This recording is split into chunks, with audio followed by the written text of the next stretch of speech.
How many people do you know who struggle with their health?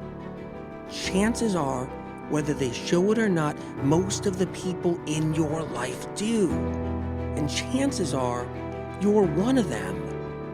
Whether you're dealing with anxiety, depression, endometriosis, acne, eczema, autoimmune, thyroid, Lyme, brain fog, fatigue, or any other symptom or condition, you're far from alone. Living with symptoms has become the new normal. So no more guessing games. It's time to get answers. Welcome to the Medical Medium Podcast. I'm Anthony William. Everybody loves their avocados. They love their guacamole with chips. They love their avocado toast. Some people just enjoy a slice or two of avocado put on a favorite sandwich. Some people love a slice of avocado on a burger. And others like to use avocado as if it was butter. People find great comfort when they're eating avocados and feel it's a safe space in the world of personal health care too and wellness. Today, we're going to cover the ins and the outs about this fruit and the perks and the drawbacks. Get ready for the ride of a lifetime because avocado is long overdue. And make sure you fasten your seatbelts. Hey, are you there? Are you there? Hey, yeah, I'm in the hospital. Yeah, I got in there about an hour ago. What year is it? It's 1982. Why would you ask me what year it is? That's so weird. Yeah, no, I'm waiting for the emergency room doctor. Yeah, he said that he thought originally that my anxiety attack, well, he thinks it's anxiety attack. He thinks it was caused by the avocado I ate. Yeah, I know, it's so weird. Oh, here he comes. He's coming right now. Hey, yeah, no, I'm having a difficult time breathing. Still, what did I eat? I told you I ate earlier. I had some avocado. It's bad? Why? Who said it was bad? It's just you doctors think it's bad? Where did you hear that? Okay, was it toxic? All right. You want me to breathe into this thing? Okay, just hold on.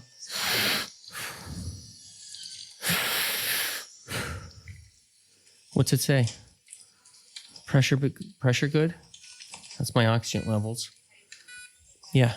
Well, I think I'm feeling a little better. So you think just stay away from avocado then?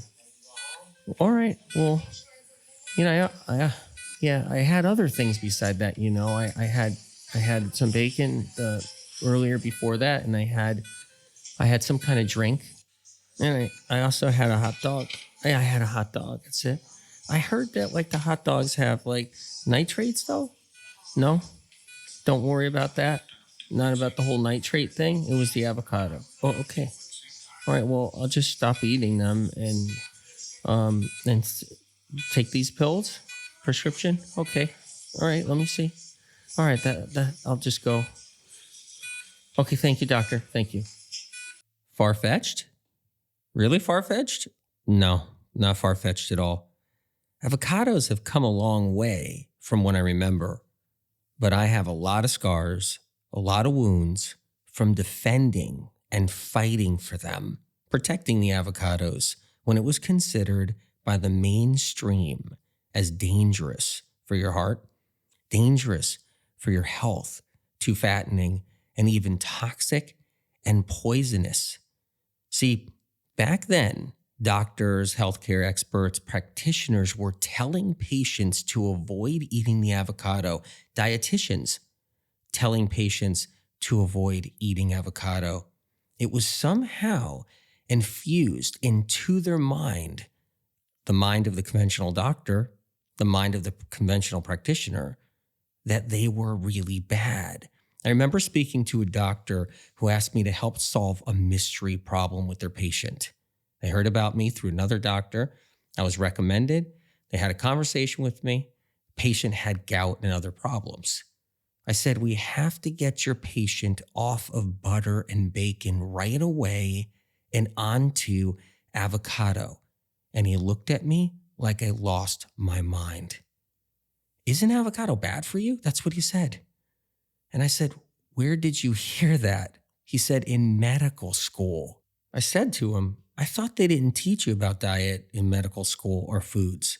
He said they didn't, but they did tell us to avoid avocado, and it's a bad food.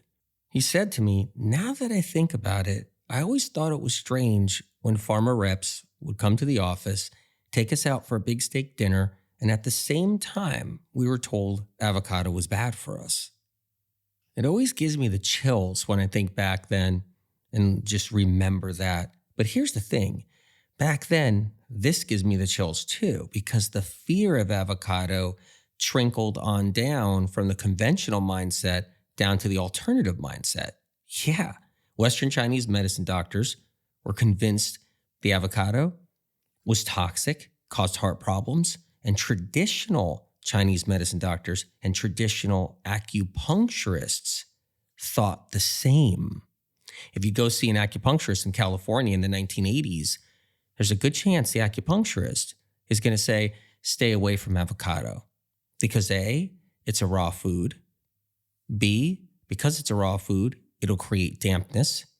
C, it's toxic, maybe even poisonous. D, bad for your heart. You would hear that from a traditional acupuncturist in California, in LA in the 1980s, because it trickled on down through the whole system, all the inner workings. Yeah, people grew avocados in their backyard in California, Hawaii, and Florida. Yeah, they partaked in it, plucked one off and ate it, made a guacamole. Yeah, we have that historic guacamole, Mexican avocado. Even with all this, it did not matter to the medical system and to the alternative health and medical system. And avocados were sparse back then. They were sparse back then. 20 years ago, they were sparse. 25 years ago, for sure. 30 years ago, really sparse. 40 years ago, really sparse. I say this because I know grocery stores did not have avocados on the shelves. I mean, we take it for granted right now with what we have. Man, go into any health food store, anywhere. They always got avocados. They're always around. They're on every cooking show. They're everywhere. Everybody's using them. Everybody's eating them, right? But in the stores, there's baskets of them, shelves and cases of them everywhere.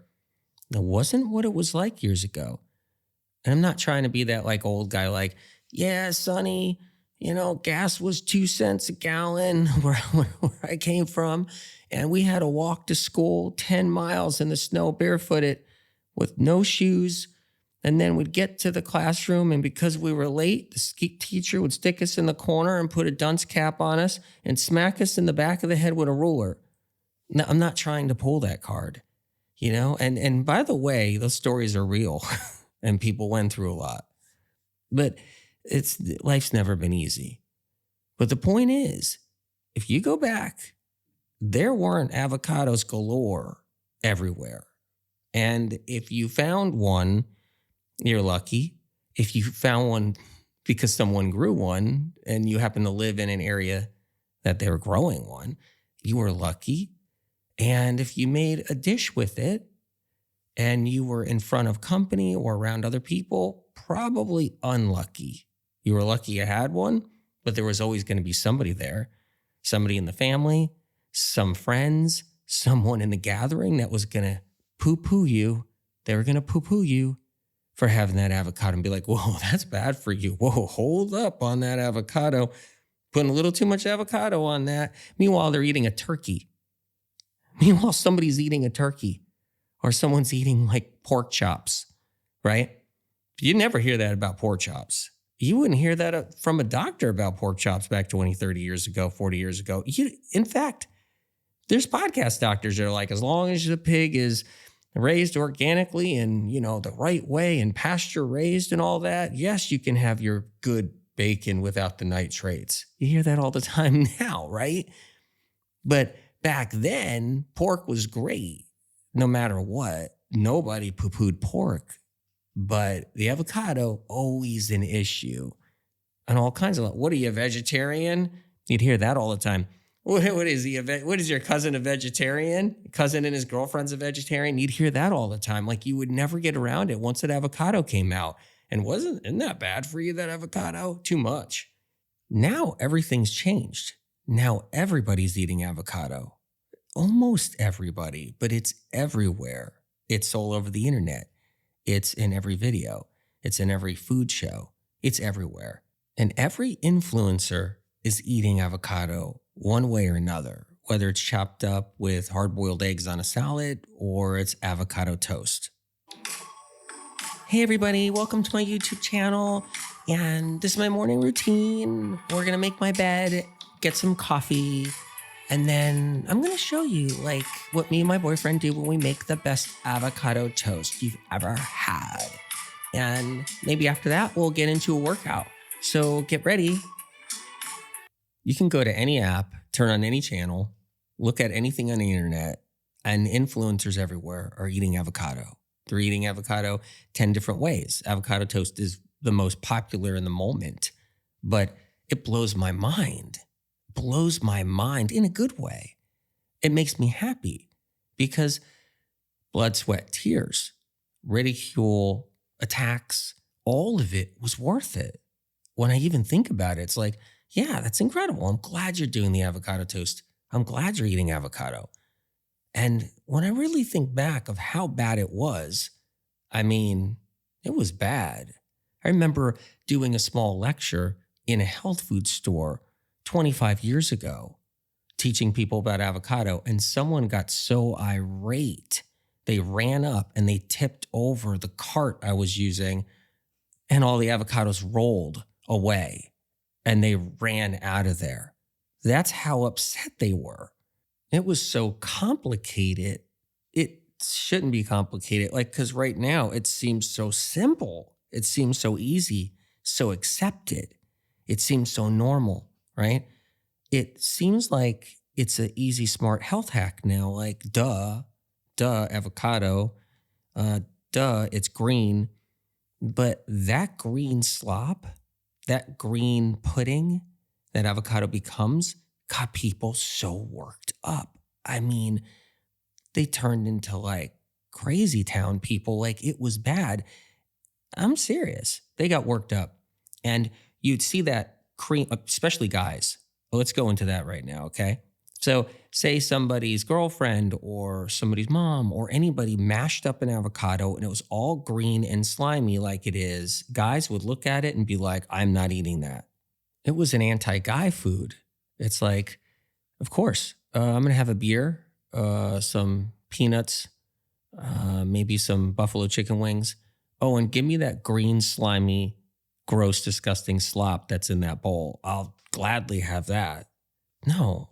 That's what it was like back then. Now it's like, yeah, give me a chip and I'll have some of that guacamole. Everybody's just like, oh yeah, guacamole, love it. Put guacamole on my buffalo chicken wings. I'll still have a beer, love it. Back then, it was like, what is that?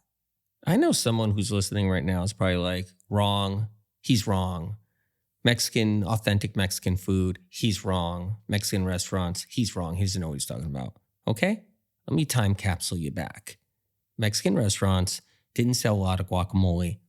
Some Mexican restaurants didn't have any guacamole because it wasn't liked. That's how it worked. You don't make a batch of guacamole in a restaurant, spend all that money, spend the budget on avocados if no one was going to eat it. The Mexican restaurants evolved with the times. That's how it worked. So here in the US, they had to evolve with whatever the likings of the moment were, what got popular over time. If all the doctors were saying avocado's bad, and a lot of people couldn't find them in the store to begin with, you think a Mexican restaurant was going to spend their whole budget on a whole barrel of avocados, make a ton of guacamole, let it sit there and turn brown? While customers were coming in being like, I'm not really a guacamole fan. My heart doctor told me not to eat that. And what is that? What is the green stuff right there? I was taking a trip. It was the late 1980s. I was going to New York. I went to an authentic Mexican restaurant, really popular one at the time. I went in. I wanted some avocado because I wanted avocados with my burrito. And I was asking for a custom burrito at that moment. I was saying, can I have this? They're like, sure, we can make a really good one for you. And I said, do you have avocado? Can I have some guacamole? And they said, let me talk to the owner. They brought the owner out, and the owner came out and said, I'm sorry, sir. We don't have avocado today. It's rare we do. I said, why?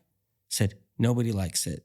Nobody buys it. Nobody wants it. We make a batch, and it sits there, and it turns brown. My wife likes it, he said, and she buys it for herself, and we make our guacamole every night. But we don't have it here for the customers because it goes to waste, nobody likes it, and people complain. He had the same look on his face that I have on my face when you think someone is going to be upset because you talk about the avocado and they get disgruntled. He was kind of nervous because wasn't quite sure, was I going to complain that avocados were terrible and they should never be in here, or was I there to really want the avocado? So he had that kind of look. I had that kind of look because I was nervous anyway. I've already had experiences where people get so upset about the avocado, emotionally upset about the avocado, but it's changed now. The terrain has changed. Times have changed. Avocados everywhere. It's in fast food chain restaurants on the strip. You can get avocado anyway, anyhow you ever dreamed of, you ever wanted. It's in Whole Foods. It's in every health food store. It's packaged. It's pre-made. It's accepted. Tried and true. It's accepted. And every 20-year-old, no disrespect, think they're a health expert. Every 25-year-old thinks they're a health expert. And they are talking about avocado and how good it is. And then when I say, well, the details matter though, because there's times to use the avocado and times not to when it comes down to chronic illness and your health. And then I get yelled at, attacked, screamed at. Once again, it happens because I love avocado. Yes. Am I a fan of avocado? Obviously, big time. Did I talk about avocado in my books? Yes. But there's when and where and how when you're sick. What's needed, every detail matters. And it's back to the drawing board with the being screamed at again, like, fats are good for you. What's he saying? Be careful about avocado. He doesn't know anything. And it's back to that again. But it's flipped on the other end. Here I fought for the avocado all those years, and now I'm being screamed at by people as if I don't like the avocado. Now remember, everybody's different. There's no one size fits all. And in the alternative movement, it's all one size fits all. It's whatever the trend is. They run with it. They scream with it. They fight with it. They do everything they want with it, but it's one size fits all. Okay? And what I mean by that is one person, they can do pretty good on a lot of avocado. Another person, they can't. But in alternative movement, it's all about fats are good for your brain. The study says this avocado everybody should be eating. Avocado is the best thing for your health for all these reasons. It's all one size fits all. But it's always like that in the health movement. The info has always been known to be, no, if someone has ME/CFS, fibromyalgia, if someone has multiple sclerosis, if someone has anxiety or depression, it's never one size fits all. It's about customizing, knowing the details so you got a shot to heal.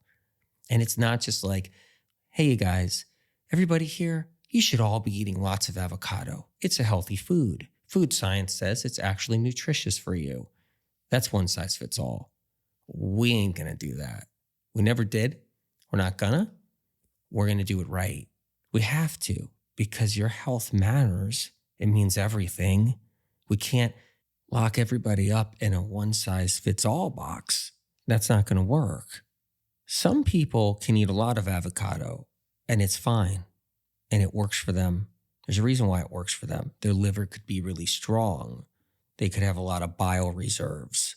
Their HCl could be stronger than other people's HCl. Their health could be good overall.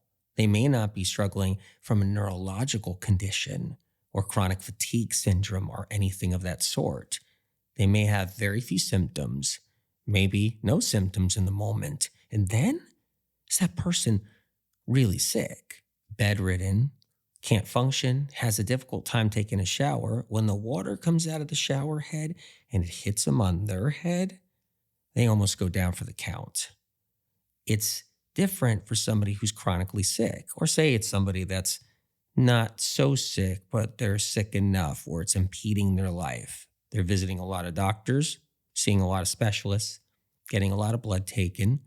They may not be good with a large amount of avocado either. So let's explore all these reasons. In years past, I would use avocado as a tool, kind of like a savior. I treasured it. And I treasured it for a reason, because I got people off of other foods that were causing them trouble. And no one knew it was causing them trouble, but it was causing them trouble. These days, with the medical medium books out talking about the foods that create the inflammation by feeding the pathogens, well, that information wasn't flooded everywhere back then. So every time I would say to someone, you have to get off of wheat, you have to get off of gluten, you have to get off of dairy, because those things are feeding your streptococcus, and that's giving you your styes, your conjunctivitis, your chronic sinusitis, your sore throats and strep throat, your UTIs, bladder infections, and your acne. And we have to get you off of these foods. And then I'd say, well, we got to use the avocado to get you off the pork fat, the butter, all the cheese, the milk, the eggs. All those fats were filling up the bloodstream, preventing detoxification process to occur.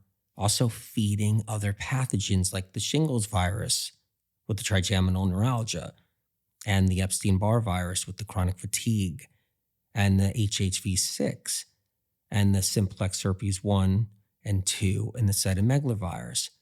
And these foods were feeding those, but I needed a tool. I needed a tool bad. I needed a weapon to fight chronic illness. And when I looked at that avocado, it had more meaning to me than anybody could ever imagine. I'd hold that avocado up. I'd be like, this is the golden goose, baby. This is the golden egg right here. And I would crack them open right in my office, and I would cut them open, and I would serve avocado to the people that came to my office every single day. Yeah, I know. A lot of them looked at me like I had 10 heads and that I was an alien from another planet. Yeah, but they were like, okay, let me try that. And they try it, be like, yeah, not so bad. I could go, you could put a little bit of sea salt on there if you really want. I was desperate to get them to know there was a way out. And the avocado was that holy grail in the early days, because it had the fat in it to transition them. And that's the whole point, you guys. It was a transition tool.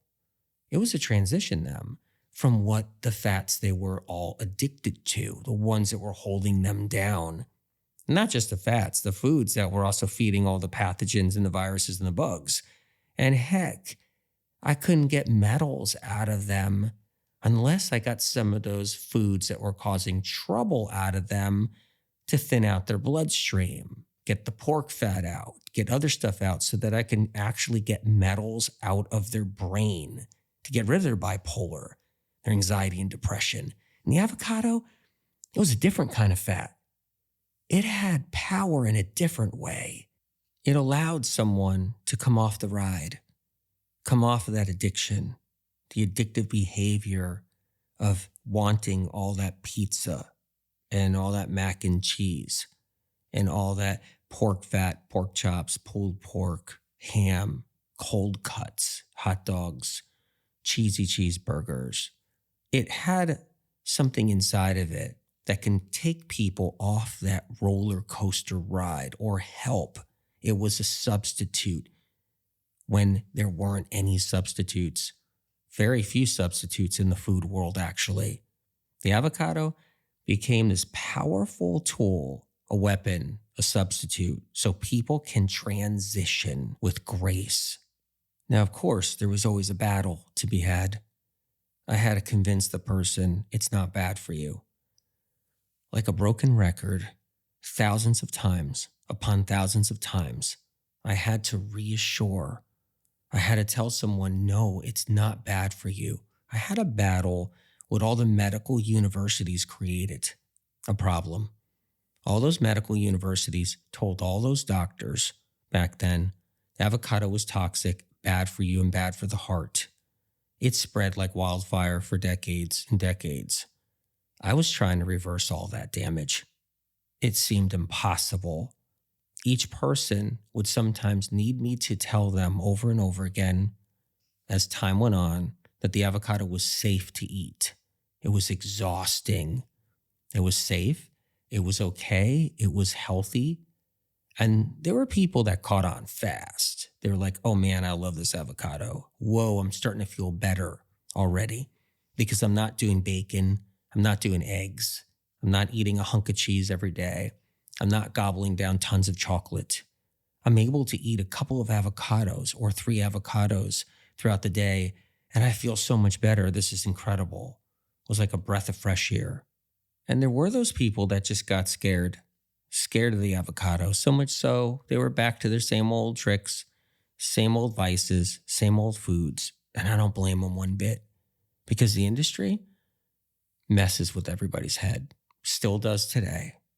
The people that were on board with eating avocado were able to go a little bit further and further into their healing process.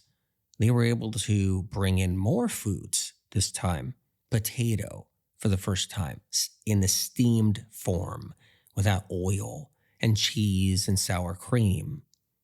And then they were able to bring in leafy greens too, not just the iceberg lettuce, because that was the whole thing. And the alternative movement, it was still about iceberg lettuce too, by the way, back then. That's pretty much all it was. There wasn't talk about leafy greens, but they were able to bring in more leafy greens like spinach. Spinach was feared back then. And believe it or not, still feared now in many ways. People say never eat raw spinach. It's bad for you, which is not true. It's a critical leafy green to the healing process. But when they were able to go further with the healing process, bring in more of these foods, leafy greens, celery juice, potatoes that were steamed, other vegetables, some wild foods, and other fruits, everything started changing more and more, but I needed the avocado as the anchor. Had to be an anchor. But the avocado isn't the most healing food. There are other foods that are much more healing, much more powerful, but we needed the avocado as that foundation so they can come off that ride from all those other foods. So in the end, the person with their healing process, if they had a lot of symptoms, a lot of neurological problems, a lot of conditions, they've been all around the world looking for help, been to a dozen doctors or more. Well, the avocado had to be phased out. It got them off the ride of the really heavy, dense food that wasn't helping them because it wasn't healing foods. The avocado transitioned them to bring in all the healing foods so they can go further with their process, get rid of their MS. Now, it wasn't the avocado that got rid of their multiple sclerosis. It was the lack of avocado in the end that got rid of their multiple sclerosis. It's not because avocado's bad.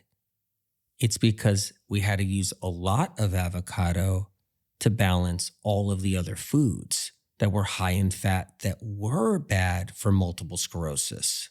So avocado, we had to kind of have higher, and then we had to lower.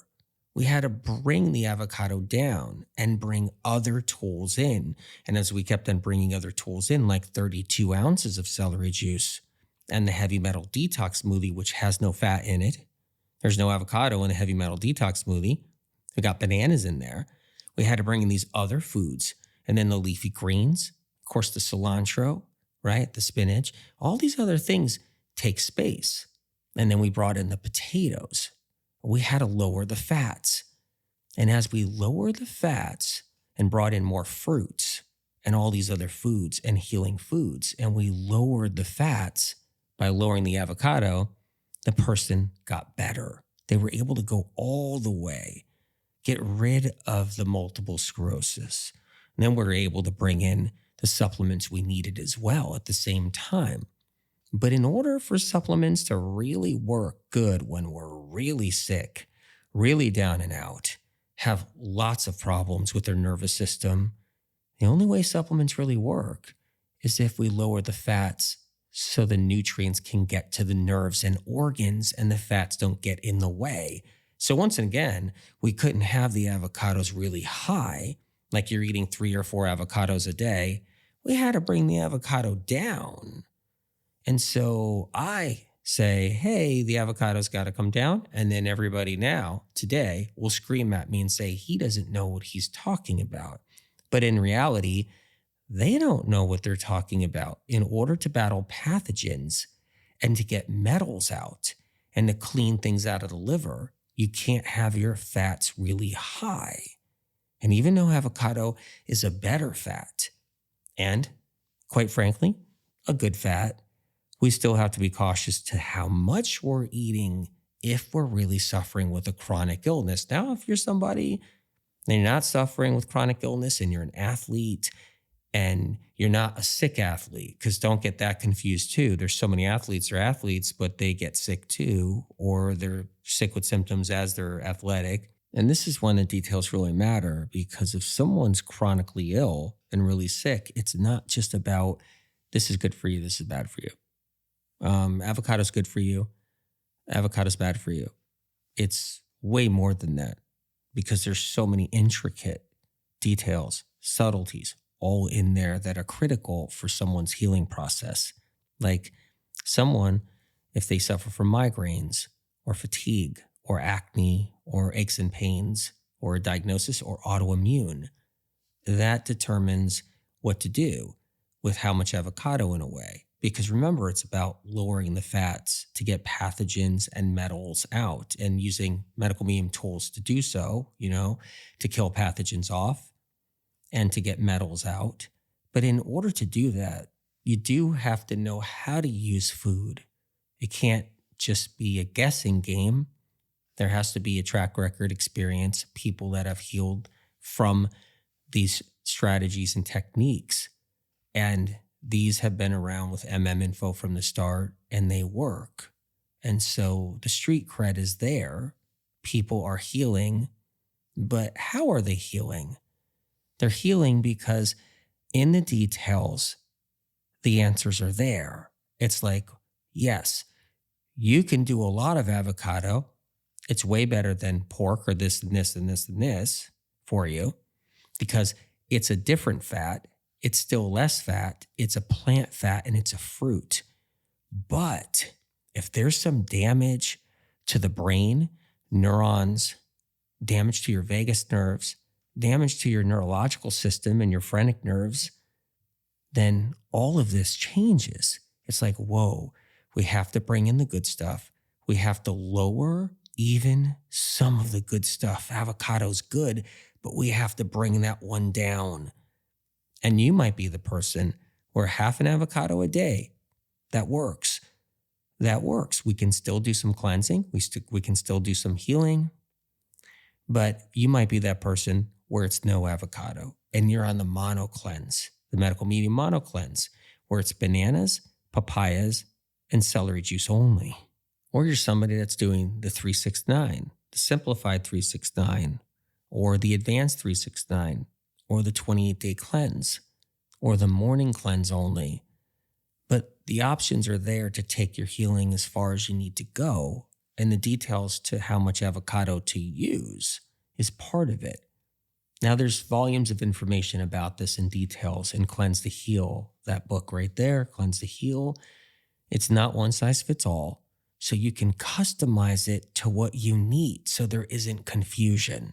Now, a lot of people can get upset because of the morning cleanse, the medical medium morning cleanse, which means keep the fats out of the morning. Don't have them until noon or after. They get upset because, wait a minute, avocado's healthy. Avocado's my breakfast. I have it on my oatmeal. I have it on bread. I have it on toast. I have an avocado sandwich. I have avocado with eggs. And where's my avocado? Don't take it away. And I'm like, wait a minute, you shouldn't be doing eggs either in the morning. It's about getting rid of all fats. So it's not that avocado is bad. Someone can have it in the morning if they want. But if you're going to actually cleanse and get the liver cleaned up, you can't have fats in your diet in the morning because that's when your liver is doing all the work, the cleansing. It's getting all the poisons out and we have to flush it out. But if you're going to eat a fat in the morning, right, like an egg or cheese or bacon or whatever, or oil, it stops the cleansing process so the liver can't clean. The liver cleansing process, where the liver packages up all those toxins and poisons all night long. And then by morning, it's ready to get the trash taken out. But if we jump into foods that are high in fat or just fat, we get in trouble because the liver, boom, shuts down. Toxins, boom, stay in the bloodstream. Toxins go right back into the liver and we're back to square one. It's a vicious cycle, catch 22. And we're not cleansing the liver. So the medical medium morning cleanse is about keeping the fats out till noon. So that means if you're an avocado person, because it's a great anchor and great tool, better than pork, better than chicken for lunch, have your avocado lunch or after, but don't have it in the morning. And a lot of people scream at me. They're like, no, pitchforks and shovels and torches and everything. Like, he doesn't know about good health. Where did he get his degree? He's not a doctor. He doesn't know anything. And they get mad because everybody's like, fat's good, fat's good, fat's good. Avocado, avocado. And it's like, now for a rule of thumb, one of the best things to do if you're going to have a fat, say you're like, I hate avocado anyway, Anthony. I just wanted to listen to this. Or AW's talking about avocado and I'm not into it right now, but I really love my chicken or I love my fish. Have it at the end of the day. Just a rule of thumb right there. Say you don't want to know about details. Say you don't want to know about what's in Cleanse to Heal, the book or anything. Say you just like to listen right now or something. Then just have your fats at the end of the day. You got a better shot to do a lot of healing, regardless of what you got cooking. So if you're an animal protein person, have that animal protein at the end of the day. If you're a vegan, plant-based person, have your avocado at the end of the day. If you're both, like you like plant-based and then you stay plant-based for a couple months and then you start eating animal protein or whatever it is, pick or choose. Either way, the end of the day. And here's something important to remember. A little bit goes a long way. Yeah, you don't need a whole avocado. You don't need 2 whole avocados. Yeah, if you want to binge out, I've done it. I made the best guacamole I've ever made. I got all kinds of rosemary in there and thyme in there and sage in there and garlic and onions and chives and scallions and tomatoes thrown on top. I'm just going to pig out. I don't care. And I'm just like, gone, bowl's gone, right? Yeah, fine. But a little bit goes a long way. You can literally take a half an avocado, just scoop it out, chop it up a little bit, throw it on a whole salad. So let's talk about food science for a little bit. This is where food science is lacking. It's about what's really underneath the avocado, what's really inside the avocado. You'll hear about omega-6s. Whoa, bad word. Whoa, bad word, right? You hear about it all the time now. People comment out there, yes, omega-6. Oh, that's the problem, omega-6. He doesn't know anything. Omega-6 is the problem why everybody's sick. And you got everybody just doing comments, omega-6, omega-6. And then you got influencers being interviewed on podcasts like omega-6. Then you got podcast doctors like omega-6s. That's what you have to worry about there. And Dr. So-and-so, and we're going to talk about omega-6 today. Right? And so you hear about it all the time. It's everywhere. But what they don't know is all omega-6s ain't all the same. But that's how they do it. It's one size fits all the time. Alternative health is just one size fits all the time. It's always the same narrative. It's always the same one size fits all narrative. Like if it's omega-6, that means it's bad. But what they don't realize is that the avocado omega-6 is not the same as nuts, seeds, animal protein, any kind of other omega-6 anywhere. It's thinner. but they're not going to take $250 billion or $250 million and get a team of scientists together, take a look at the avocado, and really decipher what the differences are. Ain't going to happen. That takes us to a place of leafy greens and salads. Why? Because when you have a thin omega-6, like the avocado, it's best to eat with leafy greens. Now, you might be somebody that's like, oh no, I heard that if you have your salad with fat, the fat actually makes it so you absorb your nutrients better. It's the opposite. Fats interfere with nutrient absorption because nutrients only absorb through blood sugar. Blood fat blocks blood sugar, also blocks nutrients from entering sugar, therefore blocking it from entering cells. Less absorption. So that's critical right there all on its own. And I could do a whole show about that. And I think I will, but just not right this second. But the deal is, if you use avocado on your salads, it's a thinner omega-6.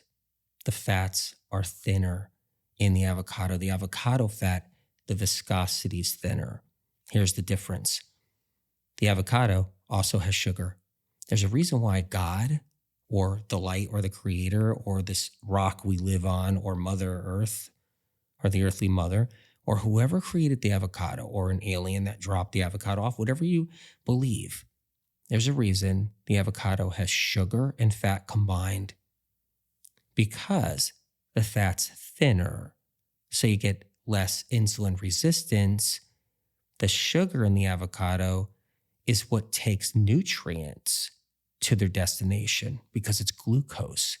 Your better chance of digesting and assimilating and absorbing nutrients inside your leafy greens and your leafy green salads is with using avocado instead of with bacon or eggs or nuts or seeds or oils. All of that will inhibit the nutrient absorption. Avocado does a better job. So if you're going to have your avocado, one great way to do it, leafy green salads at the end of the day or lunchtime and on, have a salad for lunch, chop up some avocado, throw it in, throw your tomatoes, your cucumbers and everything else in there too. Chop up your celery, throw that in there if you want. But you're going to get better absorption, not because of fats. Fats don't create better absorption. They do the opposite. It just so happens that's one fat that's a little better at it because it's a thinner fat. The omega-6s are thinner. There's sugar in the avocado, and that glucose helps to deliver the nutrients. It's not about fats in general helping for better absorption. That's a theory out there. Hasn't been proven by any science. People grabbed onto it, they run with it, and then people get misled. I go in great detail about it in the new Brain Saver books that are coming out soon. I want to play a clip for you from a Facebook Live going all the way back April 29th, 2018 with me and Kimberly Vanderbeek. It's about baby formula, using avocado as a replacement. Check this out. So the other question I get from moms all the time, and actually the question I have for myself is, if something comes up and you can't nurse, you don't want to nurse, you're making a decision not to, for whatever reason, what is the best substitute for human breast milk for, I would like to know, a newborn? Yeah.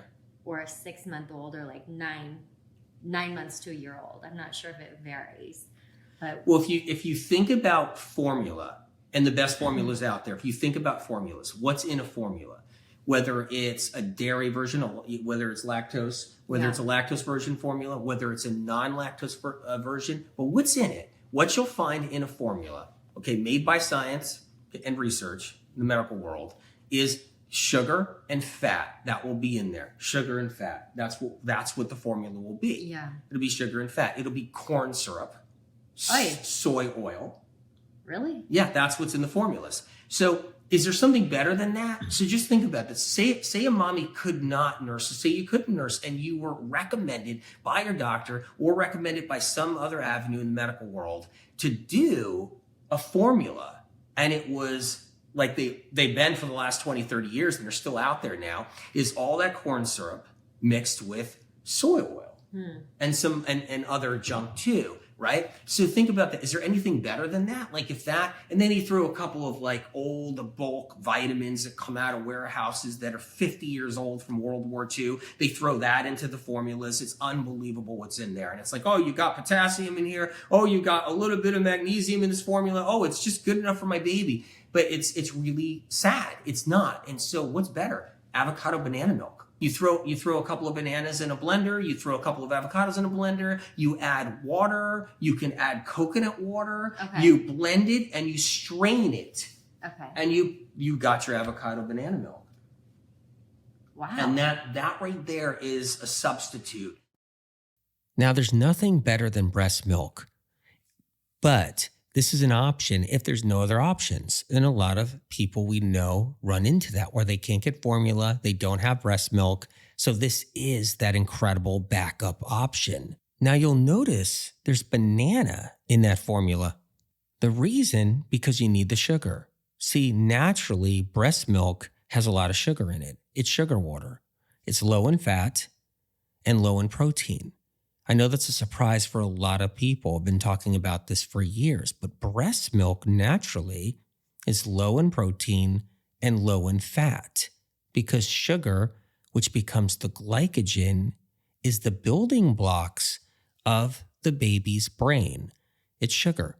That's the building block. That's the big one. That's why breast milk is actually sugar water. If you've ever tasted it, it's sweet. It's like a sugary sweet drink in a way with a little bit of fat. That's why if a woman doesn't have enough carbohydrates, she'll lose her breast milk or lose her breast milk early. And then we got to crank up the steamed potatoes, the carbohydrates, the steamed potatoes, lots of fruit, lots of bananas, and you can bring breast milk back for a woman who's breastfeeding. I know I've helped women and doctors do the process so they get the breast milk back, and it really works. So breast milk is sugary. The baby needs more sugar, which is why formula is loaded with sugar. It's corn syrup, and then soy fat. It's basically sugar and fat, but there's a lot of sugar in that formula. Now, breast milk is much more sugary than formula. Formulas usually have more fat in them, but breast milk has less fat and less protein. And this is why we have to have the banana in there. You have to have enough sugar. Now, like I said before, the avocado does have sugar in it, so it can work, and it still is a great backup on its own. But when you bring the banana in, you're really getting it to perfection. You're getting it to that point of breast milk. Now, breast milk has nutrients in it, phytochemical compounds, antioxidants, lots of different nutrients, and trace minerals. That's what breast milk has, okay? And then you got the avocado, which does have trace minerals, phytochemical compounds. It does have antioxidants.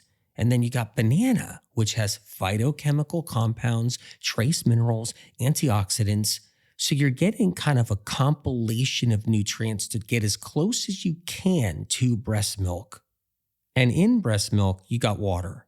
So there's water content in there and a decent amount of it too. So hydration, breast milk is actually hydrating for a baby. That's why it's low in fat. If breast milk was really high in fat, it would be less hydrating for the baby. That's why natural breast milk is low in fat, better water content, more sugar, so sugar water, more hydration occurs, also room for electrolytes, and that leads us to water. So we have to put some water in there. Or coconut water is an option too. Now, when you're doing coconut water, you got the natural electrolytes right there. Boom. You got some sodium, natural occurring sodium. Boom. You got that as well. And even in water, electrolytes are in there too. So it adds to it. Plus you get the hydration factor in there. Now remember, the avocado has some sugar in it and the avocado has some water in it too. It's not totally all fat. Then you're adding the banana, which has the sugar and some water too. You put it all together, you're actually getting that consistency of the breast milk. Now you can go with like 2 avocados and 2 bananas, just so you can get enough to actually blend. If you do 1 small avocado, 1 small banana, you might not have enough to blend in the blender to really get things moving. So you want to do 2 avocados, 2 bananas, throw that into the blender, and then 2 cups of water to 3 cups of water, or 2 cups of coconut water to 3 cups of coconut water. You can even do something where 1 cup of water, 1 cup of coconut water. So you can do half and half if you have both options, right? You blend it up and you strain it. Now, here's the tricky part. Some batches of avocado might have a little bit more of a fatty content in them, a little less water content. So when you blend them up, you might need a little bit more water or coconut water to add to. Some bananas, same thing. They're a little bit more starchy, less water content. So what you do is you add the water, 2 cups of water in there. If you feel like you need more, you can add more. If you feel like you need less, you know what to do. Now, every batch of avocado, every batch of bananas, it's going to always be a little different. That's how nature works. Consistency is not really there with nature as far as when it comes down to fruits. So one avocado grown in a different orchard versus one avocado grown in another orchard. Same thing with bananas. Different places on the planet, different soils, more water content during the farming, less water content during the farming. So you might need to add a little more or a little less when it comes down to adding water or the coconut water to get it to spin, get the consistency you need, and then you strain it. That's what you do next. You take the concoction that the formula that you created, and then strain it. Strain it through a cheesecloth. That's an option right there, or a strainer. And you can get that consistency you want that matches breast milk. You can also strain the formula in a nut cloth too, or a nut bag. So cheesecloth or nut bag, or a really good strainer. A lot of babies have a difficult time with dairy. So when it comes down to dairy formulas, they have allergic reactions. They're spitting up a lot more. They have the acid reflux. So this is a great backup option for all the babies that have a difficult time with what they're feeding on, all the different dehydrated packaged formulas, all the other liquid formulas that have different things in there like GMO products or GMO soy, GMO corn. A lot of babies are sensitive to all of that, including dairy products or dehydrated milk products that are put into these formulas. So this is a great backup option. And a lot of moms try to use goat milk as an alternative, and sometimes the babies are sensitive to that too. So this is an option for the moms that are looking for any kind of alternative because they've tried everything and they're still having symptoms with their baby, concerns. But ask your doctor what's right for you, of course. Now, if you're somebody with chronic illness, somebody suffering with some kind of maybe a mental disorder, maybe a mental health problem, maybe depression, anxiety, bipolar, OCD, or a neurological condition that affects the body where you have severe fatigue, burning skin, aches and pains everywhere, blurry vision, focus and concentration, and brain fog. If you're somebody really suffering with a problem, lowering the fats is very important in the diet. Now, same thing with memory problems and Alzheimer's and dementia.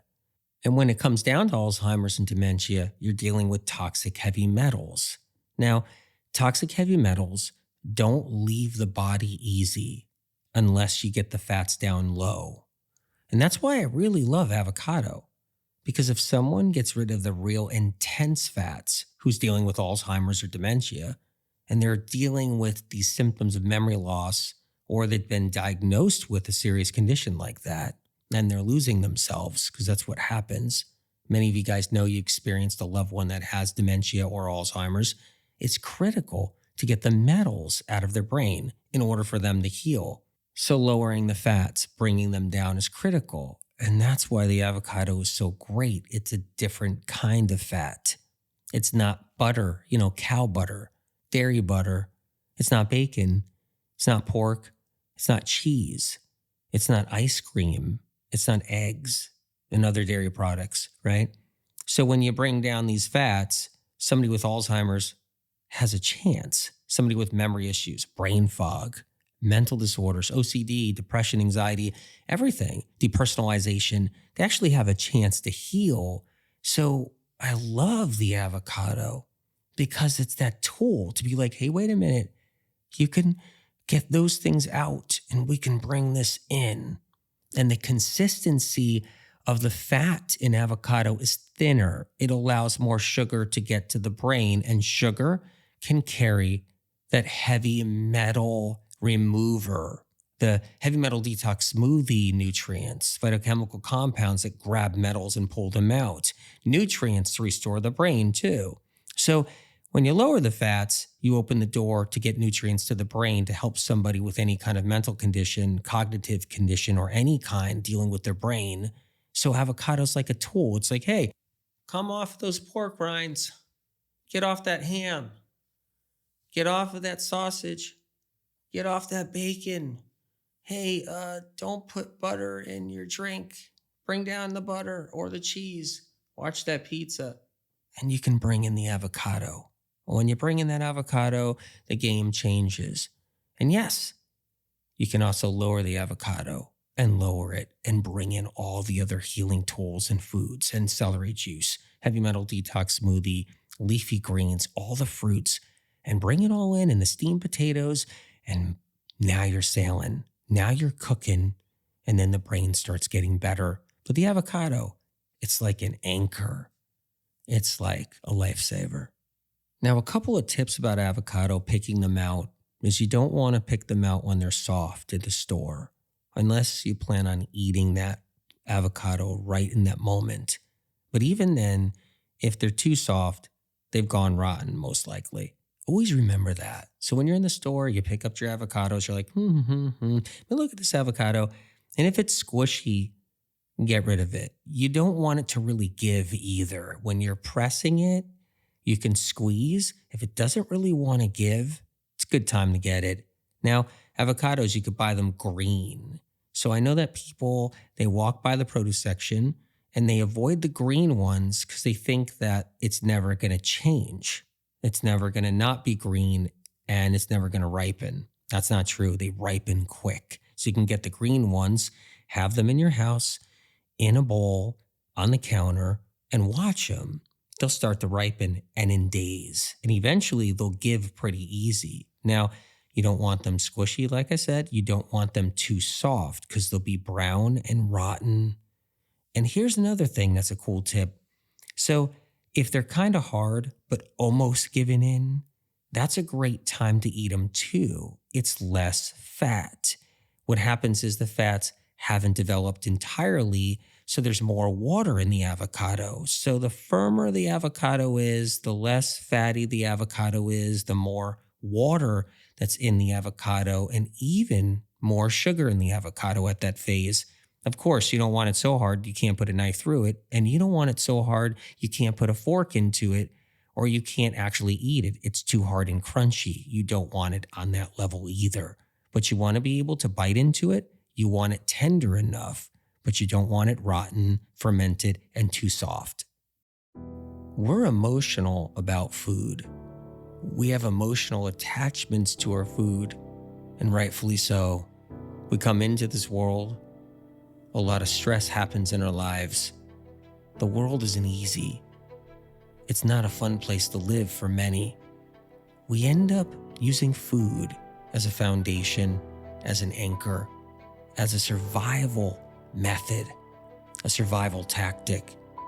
The other thing is we're hungry because we need food to live. We need food to survive here on this planet.